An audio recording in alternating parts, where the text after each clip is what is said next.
Hello दोस्तों, आज के इस वीडियो में हम परासरण दाब मापन की बर्कले एवं हार्टले विधि को समझेंगे। तो आइए इस वीडियो को शुरू करते हैं। सबसे पहले हम देखते हैं कि परासरण क्रिया क्या होता है। देखिए, इसके लिए एक चित्र के द्वारा आप समझिए। मान लीजिए कि यह एक पात्र है और इस पात्र में एक अर्धपारगम्य झिल्ली इस तरह से लगा हुआ है, सेमी परमिएबल मेम्ब्रेन।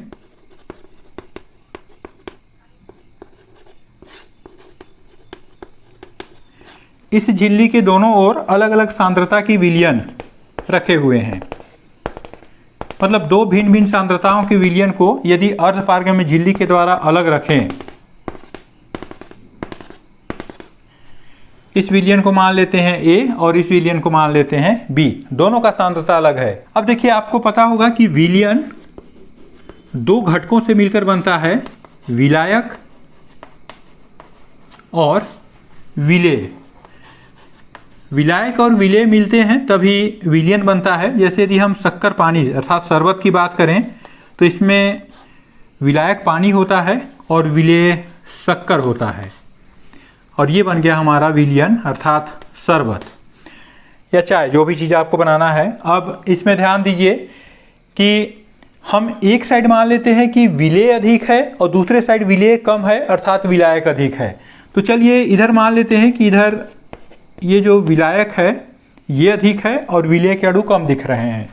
इधर मान लीजिए कि विलेय बहुत अधिक है, अर्थात यदि आप सामान्य भाषा में ये कहें तो ये कहेंगे कि इसका सांद्रता अधिक है क्योंकि इधर ज़्यादा शक्कर घोला हुआ है, इसका सांद्रता कम है। यदि सांद्रता के हिसाब से विलयन का लें हम, लेकिन यदि विलायक की सांद्रता पूछे तो देखिए विलायक इधर अधिक है क्योंकि विलेय कम है, तो निश्चित है विलायक अधिक होगा, और इधर विलायक कम है क्योंकि विलेय अधिक है। तो यहाँ आपको ध्यान रखना है विलायक को।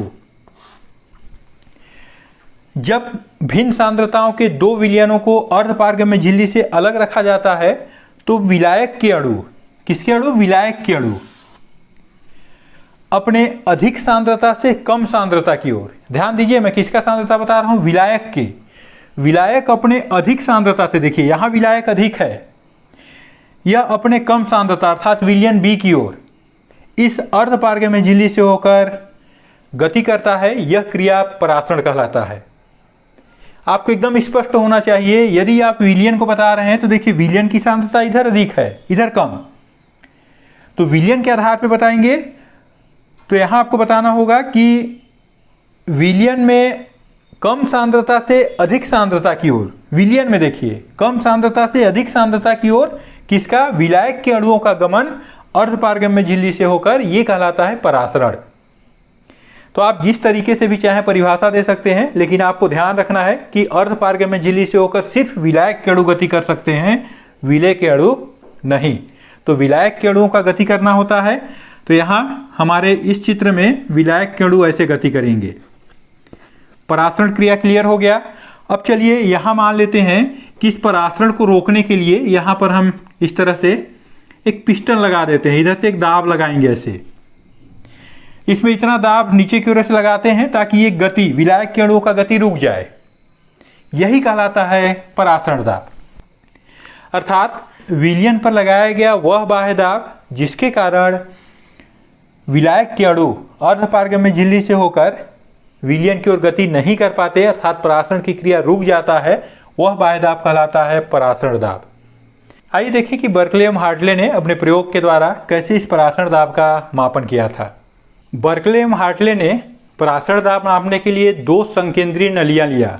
बाहरी नली गनमेंटल का बना हुआ था और भीतरी नली अर्धपारगम्य झिल्ली अर्थात कॉपर फेरोसाइनाइड से बना हुआ था। इसको ऐसे समझिए, मान लीजिए कि एक बाहरी नली है, ये गनमेंटल का बना हुआ है। इस नली के भीतर एक दूसरा नली और डाल दिया गया है। इस तरह से देखिए, इसके भीतर एक पतला नली और डाल दिया गया और ये नली कॉपर फेरोसाइनाइड अर्थात अर्धपारगम्य झिल्ली का बना होगा। तो दो संकेंद्रीय नलियां होते हैं इस विधि में। बाहरी नली गनमेंटल का बना हुआ, भीतरी नली अर्धपारगम्य झिल्ली अर्थात कॉपर फेरोसाइनाइड का बना हुआ। यदि इसको लंब काट ऐसे काटें तो कैसे दिखाई देगा ये नली, उसका चित्र यहाँ पर बनाते हैं। ये हो गया भीतरी नली,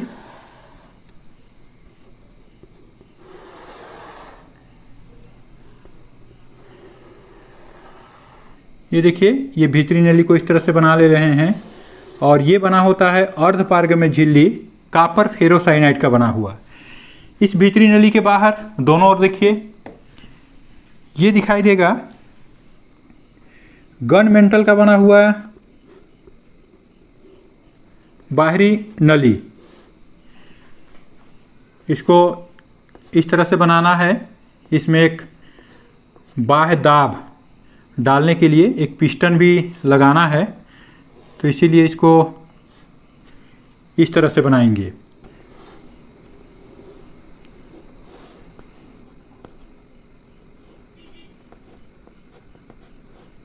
ये देखिए, यहाँ से इस पे बाह्य दाब डाला जाता है, अर्थात ये हो गया पिस्टन।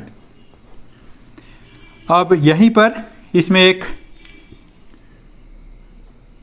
दाब मापी भी लगा होता है। जितना दाब डालेंगे वह दाब इसी के द्वारा नोट किया जाता है या मापा जाता है। तो ये हो गया दाब मापी। देखिए, चूंकि दोनों साइड होगा तो इधर भी इसको बना लेते हैं।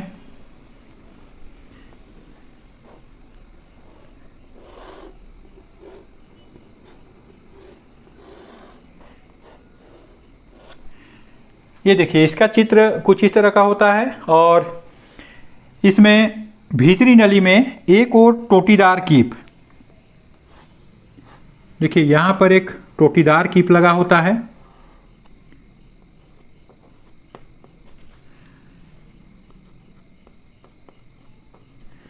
और दूसरी ओर एक केशिका नली, एकदम पतला बाल के समान नली, कैपिलरी ट्यूब,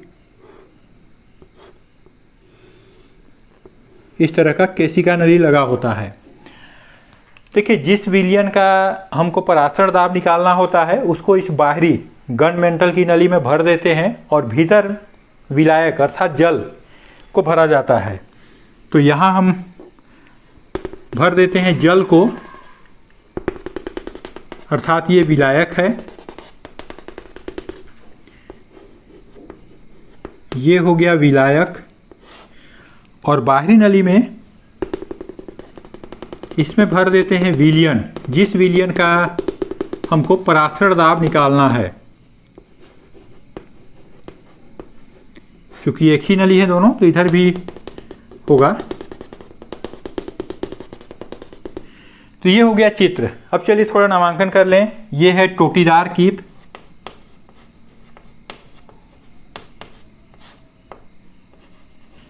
भीतरी नली में ये है अर्धपारगम्य झिल्ली,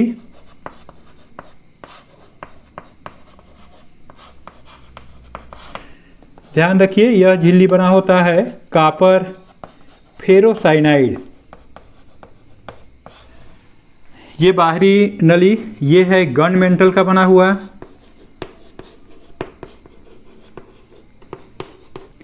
ये केशिका नली है, यह पिस्टन है, ये दाब मापी है।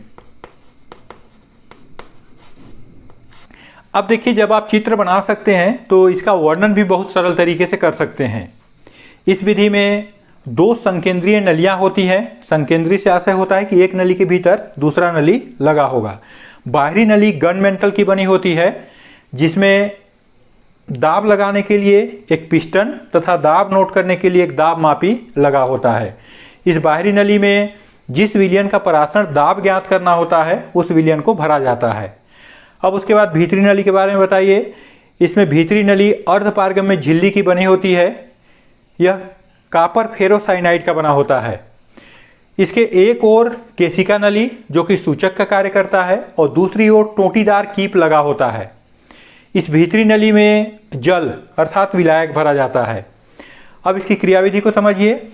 देखिए, बाहरी नली में जिस विलियन का परासरण दाब निकालना है उसको भर दिए और भीतरी नली में इस टोटीदार कीप की सहायता से हम जल को भर देते हैं और प्रारंभ में इस केशिका नली में उस जल का तल नोट कर लेते हैं। साथ ही साथ ध्यान रखिए, ये जो टोटीदार कीप है इसमें जो नल लगा है इसको बंद कर देंगे ताकि इधर से पानी इसके भीतर न जा सके। तो प्रारंभ में केशिका नली में जल का तल नोट कर लेंगे अब देखिए, चूंकि यहाँ पे अर्धपारगम्य झिल्ली है, विलायक है, विलयन है, परासरण की क्रिया होगा। विलायक के अणु विलयन की ओर गति करेंगे और जैसे गति करेंगे इस केशिका नली में जल का तल नीचे गिरना प्रारंभ हो जाएगा। अब इसी वक्त क्या करते हैं, इस पिस्टन से इस विलयन पर इतना दाब लगाते हैं कि इस केशिका नली में जल का तल जो गिर रहा है वो रुक जाए, स्थिर हो जाए। और यही दाब इस दाब मापी की सहायता से नोट कर लेते हैं। यही दाब इस विलयन का परासरण दाब होगा। बहुत सरल सा विधि है, आप बहुत आसानी से इसको चित्र बनाकर लिख सकते हैं। तो इस तरह से आप बर्कले हर्टले की विधि को समझ गए होंगे। यदि यह वीडियो अच्छा लगा तो इसे लाइक कीजिए। ऐसे ही वीडियो देखने के लिए हमारे चैनल को सब्सक्राइब कीजिए और दोस्तों के साथ शेयर कीजिए।